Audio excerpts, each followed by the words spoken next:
May iba't ibang pang mga mungkahing gawain sa pagtataya sa panitikan. Una, scaffolded instruction.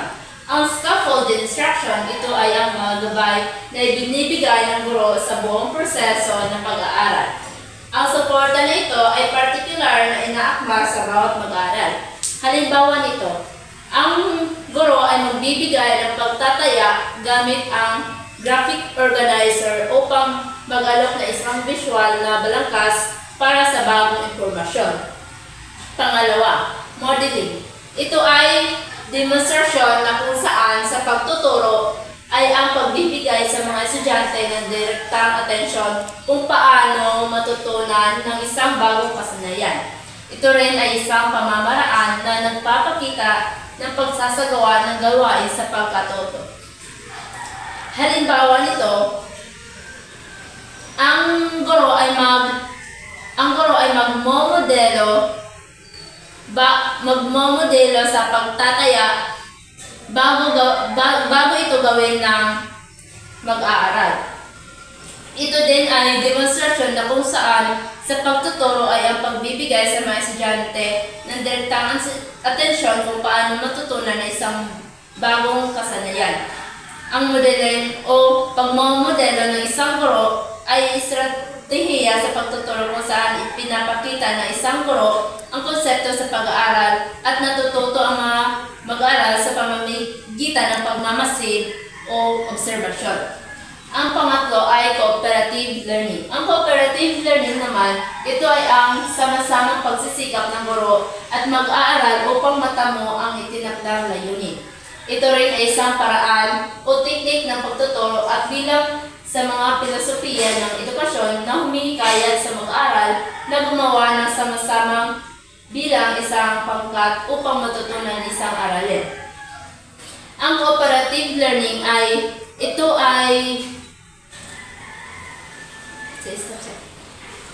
sa cooperative learning, may mga kagandahang pangkatang pagtuturo. Una, natutunan ng mga mag-aaral ang pagiging responsable sa sarili at sa mga kapangkat. Pangalawa, naghihikayat ng interaksyon sa pagitan ng guro at mag-aaral. Ang pangatlo naman ay naghihikayat ng aktibong interaksyon ng mga mag-aaral na makakapaglinlang ng kanilang mga kasanayan at pagtitiwala sa pakikitungo sa iba. Ay having choices. Ang having choices naman, ang pinakamahusay na paraan upang mas mapaganda ang pagtuturo ay bigyan ang mag-aaral ng pagpipilian sa kung paano nila nais pakita ang kanilang natutunan. Binibigay ng mga guro ang mga mag-aaral ng mga pagpipilian kung paano nila ipapakita ng mas mahusay ang kanilang mga natutunan, kung paano sila mas maging malikhain at mas mahusay sa pakikipagbahagi sa iba. May mga paraan kung paano isama ang pagpipilian sa mga mag-aaral. Una, hayaang piliin ng mag-aaral ang paksa. Pangalawa, hayaang magtanong ang mga mag-aaral. Pangatlo, hayaang nagpasya ang mag-aaral sa nilalaman. At panghuli, hayaang pumili ang mag-aaral. Panghuling mungkahing pagtataya sa panitikan ay ang independent reading and writing. Ito ay nagbibigay ng mga pagkakataon para sa mga mag-aaral na gamitin ang mga estratehiya na itinuturo ng guro. Ngayon, dumako naman tayo sa modes of reading. So, ang modes of reading ay ang pagbabasa ay aktibong proseso ng pag-unawa sa mga tekstong na print at graphic. So, ang halimbawa ng modes of reading ay analytical reading, study reading, general reading, skimming, and scanning. So, ang prior knowledge activation.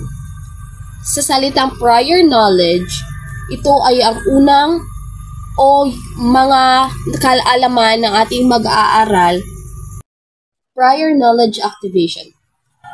Ang dating kaalaman o prior knowledge ng isang mag-aaral ay tumutukoy sa isang kaalaman ng mag-aaral bago pa sila matuto ng panibagong impormasyon. So, ang prior knowledge activation ay ang pag-aktibo ng naunang kaalaman ay nangangahulugang kapwa nagpapalabas mula sa mga pagbuo ng paunang kaalaman na kailangan nila upang ma-access ang paparating na nilalaman. May mga halimbawa ng prior knowledge activation at kung paano i-activate ng isang guro ang prior knowledge o dating kaalaman ng kaniyang mag-aaral. Ang unang halimbawa ay gumamit ng mga grapikong pantulong o advanced graphic organizer. So, paano nga ba gamitin ito? Magagamit ang prior knowledge activation sa pamamagitan ng grapikong pantulong o Venn diagram kung saan ma-activate ang kaalaman ng isang mag-aaral sa paghahalin tulad ng bagay kung ano ang pagkakatulad nito at ang pagkakaiba. Pangalawa, anticipation guide. So, ano nga ba ang anticipation guide? So, magsimula sa humigit kumulang 4 o hanggang 5 pahayag na nagpupukaw ng pag-iisip ng ating mag-aaral. So, sa mga pahayag na ito ay magbibigay ang mag-aaral ng 2 sagot. Ito ang una ay ang pagsang-ayon o sumasang-ayon, ang pangalawa ay hindi sumasang-ayon. At pwede ring lagyan ng tanong na bakit upang ma-activate ang kaalaman ng mag-aaral o ang dati nitong kaalaman. Tatlo ay forecasting. So sa forecasting ay humihiling ang guro sa kanyang mga mag-aaral ng hula batay sa impormasyon na kanilang pag-aaralan. O ito ba, alam na ba nila ang kanilang topic o hindi pa? Panghuli ay opening question o pambungad na tanong o tanong ng araw. Dumako naman tayo sa kasaysayan ng nobela sa Pilipinas. Una, ang panahon ng mga Kastila.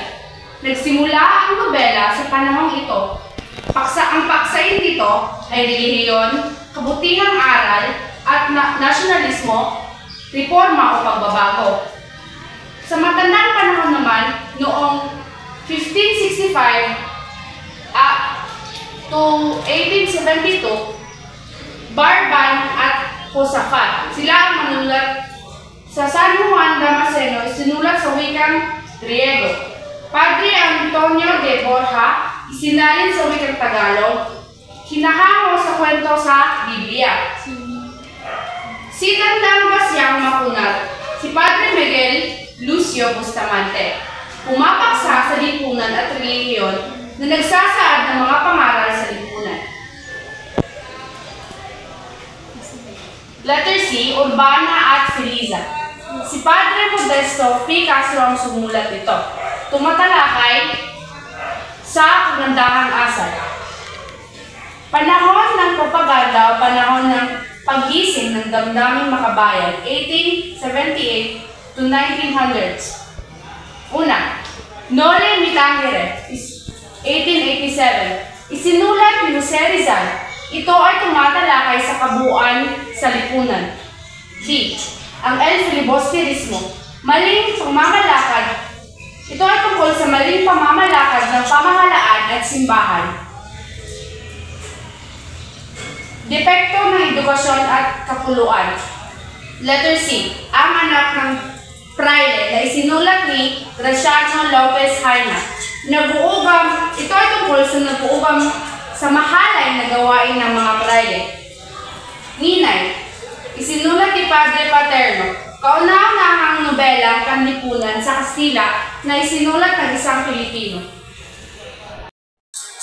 Ngayon, dadako naman tayo sa mga uri ng nobela sa panahon ng Kastila. Una, nobelang pangrelihiyon. Ito ay nagbibigay ng diin sa kabutihang aral. Pangalawa, nobelang mapaghimagsik. Ito ay nagbibigay diin sa kalayaan, reforma, pagbabago, at diwang nasyonalismo. Panahon ng mga Amerikano noong 1900s to 1941. A. Salawahang pag-ibig ni Lupi Q. Santos. B. Unang Bulaklak ni Valeriano Hernandez Piña. C. Pagsintang nga Looy ni Modesto Santiago. D. Si Rosa at si Valerio ni Valeriano Hernandez Piña. E. Nina at Nining ni Valeriano Hernandez. F. Mag-inang mahirap na lathala sa pagpahayagang muling pagsisilang. G. Banaag at Sitat ni Lupiki Santos. H. Anino ng Kahapon ni Francisco Laksama. I. Pinaghaluan ni Faustino Aguilar. And J. Mga Busabos ng Palad ni Faustino Aguilar, 1909. K. Kapatid ng Bayan ni Valeriano Hernandez Piña. Ang panahon ng Amerikano ay nahati sa tatlong panahon. Una, panahon ng Aklatang Bayan. Ito ay naging maunlad ang nobela na tumatalakay sa mga paksain tungkol sa pag-ibig, paghihimagsik, buhay lalawigan at karanasan. Pangalawa ay ang panahon ng ilaw at paniti.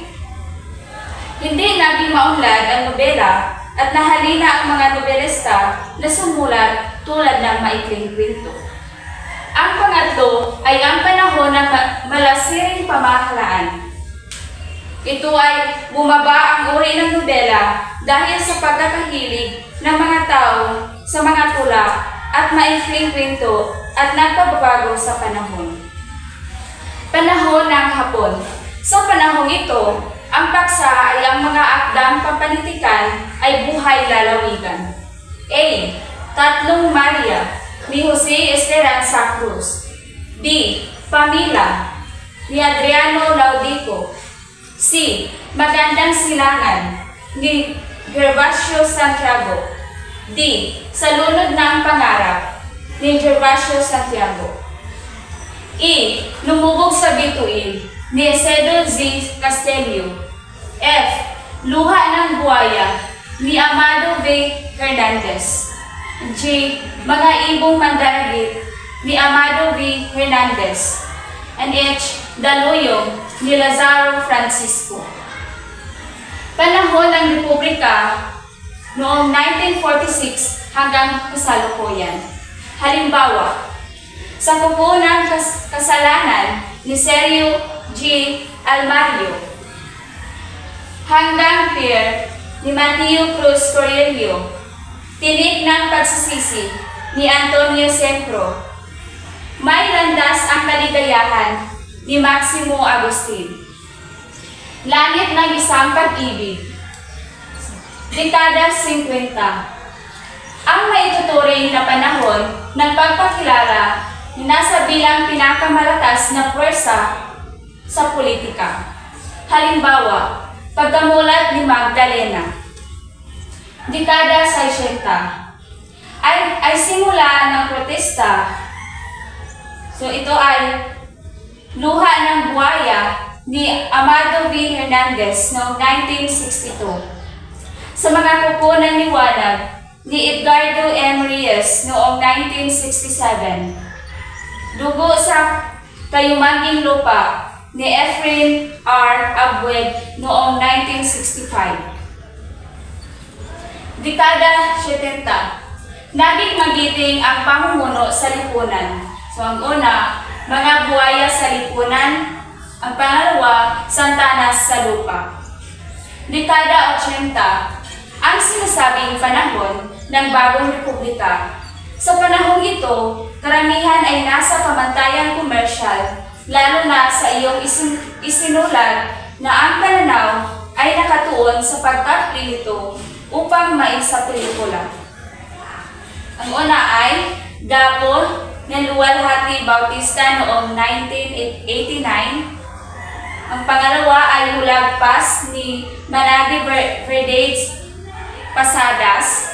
At ang pangatlo, dekada 70 ni Luwalhati Bautista. Mga uri ng nobela. Ang nobela ay naglalaman